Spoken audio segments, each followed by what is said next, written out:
Welcome back. నల్గొండలో జిల్లా police manual sports and games meet 2025 ఘనంగా ప్రారంభమైంది. కలెక్టర్ ఇలా త్రిపాఠి, ఎస్పీ శరత్ చంద్ర పహార్లో కలిసి స్పోర్ట్స్ మీట్ ను ప్రారంభించారు. అనంతరం SP sports and games meet జెండాను ఆవిష్కరించారు. పోలీసులు ఒత్తిడితో కూడిన ఉద్యోగాలు చేస్తుంటారు.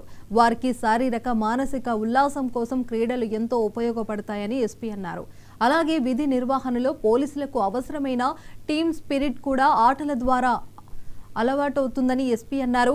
ఈ పోటీలలో నల్గొండ, మిర్యాలగూడ, దేవరకొండ డివిజన్ల సిబ్బందితో పాటు నల్గొండ ఏఆర్ విభాగం జట్లు పాల్గొన్నాయి. ఇక 3 రోజుల పాటు జరగనున్న ఈ స్పోర్ట్స్ మీట్లో kabaddi, volleyball, cricket, football, athletics, short foot క్రీడలు ఉంటాయని ఎస్పీ చెప్పారు.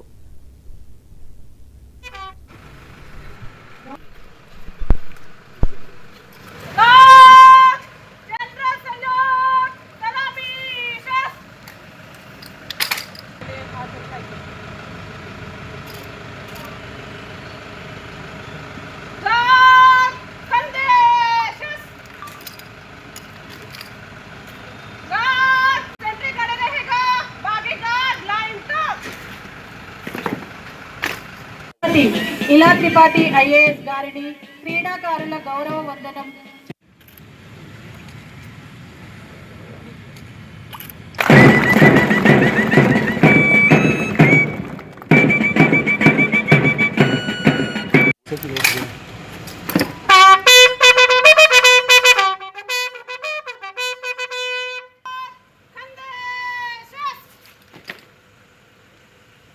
పోలీస్ డిపార్ట్మెంట్ అనేది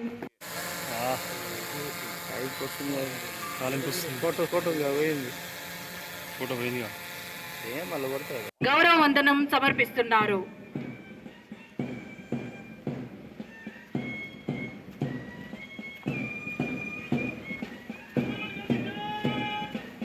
సమర్పిస్తున్నారు.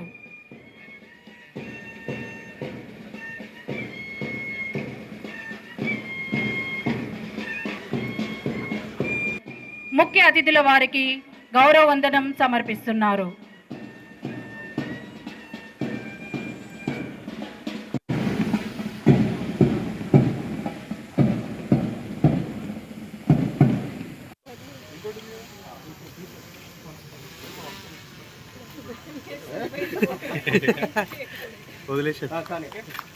One, two, three.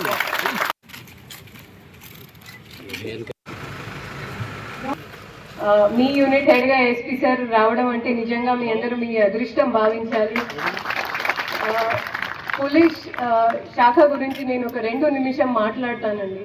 నేను నల్గొండ జిల్లాకి డిస్ట్రిక్ట్ కలెక్టర్ వచ్చిన తర్వాత కొన్ని స్కూల్స్ తిరిగాను, కొన్ని కాదు చాలా తిరిగాను. సో ఎక్కడ వెళ్ళినా స్పెషలీ బాయ్స్ స్కూల్స్లో నేను అడుగుతూ ఉంటాను, మీరు మీ లక్ష్యం ఏంటి, చదువుకొని తర్వాత ఏం సాధన చేయడానికి ట్రై చేస్తారు.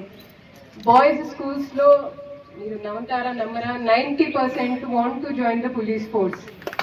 వాళ్ళు ఆర్మీ చెప్పరు, డాక్టర్ చెప్పరు, టీచర్స్ చెప్పరు. నేను ఎక్కువగా ఎక్స్పెక్ట్ చేస్తున్నది కలెక్టర్ వచ్చారు కాబట్టి కలెక్టర్ అయినా చెప్తారు. But 90% of them they see you as inspiration.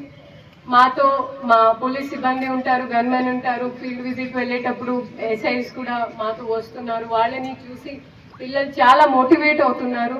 So మీ అందరు వాళ్ళకి ఒక ప్రేరణగా ఉన్నారు కాబట్టి ఇలాంటివి ఇలాంటివి ఈవెంట్స్కి, ఇలాంటివి స్పోర్ట్స్ కార్యక్రమాలకి ఇంకా విలువ ఉంటుంది.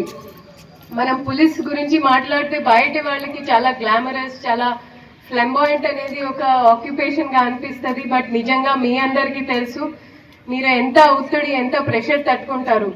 పోలీస్లో పి అంటే ప్రెషర్, ఓ అంటే ఓవర్ అండ్ అబౌవ్. ఇందాక మీ యాంథమ్ విన్నానండి, అంటే మీ బాధ్యతే ధ్యేయం. సో మీకు ఉన్న జాబ్ డిస్క్రిప్షన్, మీకు ఉన్న బందోబస్తులో మీకు మీ యూనిట్ హెడ్, మీకు మీ డిఎస్పీ ఒక ఫలానా జాబ్ కేటాయించి చేసి ఉండవచ్చు. బట్ ఫీల్డ్లో ఉన్న పరిస్థితులు మారుతూ ఉంటాయి. So you go over and above the call of your duty. ఎలా అంటే line of command. Line of command అంటే ఇది మేము సివిల్ అడ్మినిస్ట్రేషన్తో కూడా మీతో నేర్చుకోవాల్సింది. ఒక హైరార్కీని ఎలా పాటించాలి యాజ్ అ యూనిఫార్మ్డ్ సర్వీస్గా మీరు చాలా చక్కగా